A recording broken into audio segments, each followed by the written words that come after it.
その車輪ガン、お前はどこまで見えている？ハチ、あんたの死に様だ。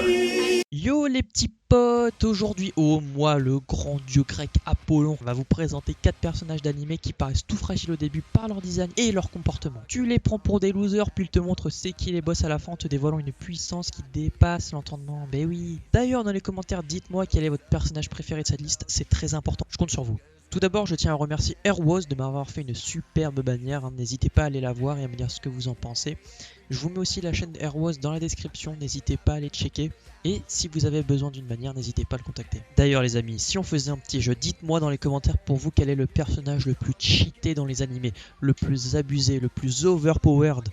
Ouais, ça c'est de l'anglais, ça t'as vu? Allez, dites-moi, je compte sur vous dans les commentaires. On commence avec l'émule de l'anime Tensei Shitara Slime d'Attacken, ou encore dans notre magnifique et belle langue française, moi quand je me réincarne en slime. Ouais, c'est moins épique d'un coup, hein, c'est pas ouf. L'émule, c'est le personnage principal de cet anime, c'est un humain tout banal qui se fait buter.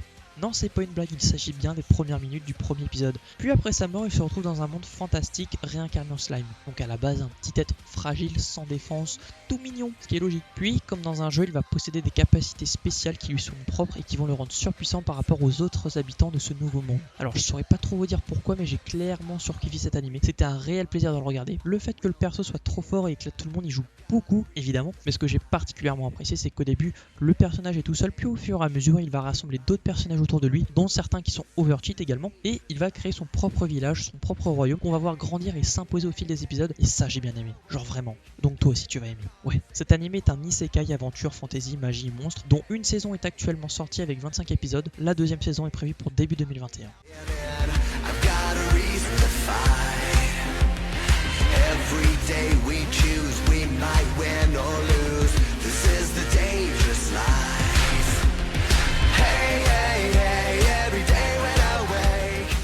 Escanor de l'anime Seven Deadly Sins. Ouais, ça a l'air stylé dit comme ça, mais avant de parler de ce personnage, il faut absolument qu'on discute de la saison 3. Sérieusement, c'est du foutage de gueule, on nous prend pour des pigeons, quel gâchis! L'animation, c'était une catastrophe. Je vais vous mettre quelques petits screens à l'écran histoire de bien rigoler. Rigolons ensemble, allez, rigolons. Bon, j'abuse un peu, mais t'as compris où je veux en venir. Bref, Escanor, c'est un personnage qui est hautement badass et qui le restera avec une puissance démesurée. Le mec peut clairement t'envoyer un soleil en pleine gueule si tu lui casses trop les couilles. Donc voilà, j'ai envie de dire, sympa le mec. Escanor est le lion de l'orgueil des Seven Deadly Sins et était connu parmi les chevaliers sacrés du royaume de Lunès comme l'humain le plus fort de Britannia. Ouais, rien que ça. Comme moi en fait. Lol. Son trésor sacré était la hache divine Rita et sa capacité magique est appelée ensoleillement. Il a un pouvoir immense pendant le jour et devient progressivement plus faible à mesure que le soleil se couche, le laissant fragile et soumis la nuit. Ouais, en gros la nuit c'est une petite victime bien comme il faut. Seven Deadly Sins, c'est un anime shonen de combat avec des démons qui comptabilise à l'heure actuelle 3 saisons et une 4ème est prévue pour octobre 2021 et j'espère, bordel de merde, qu'ils vont nous faire une bonne saison. J'attends que ça.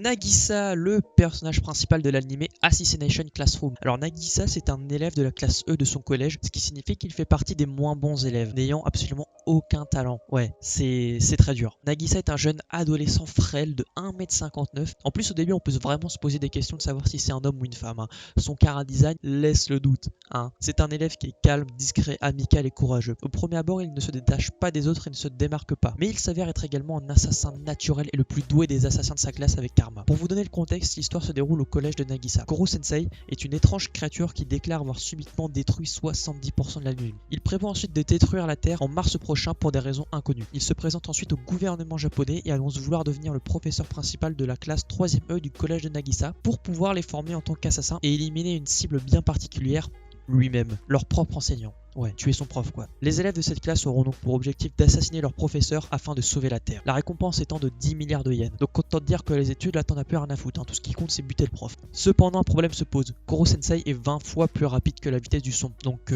ça fait beaucoup, ouais. C'est très rapide. Assassination Classroom est un shonen action comédie drame en 2 saisons. Personnellement, pour ma part, j'ai chialé comme une petite gamine à la fin de l'anime. Pourtant je suis un mal alpha, hein, vous me prenez pas. Hein.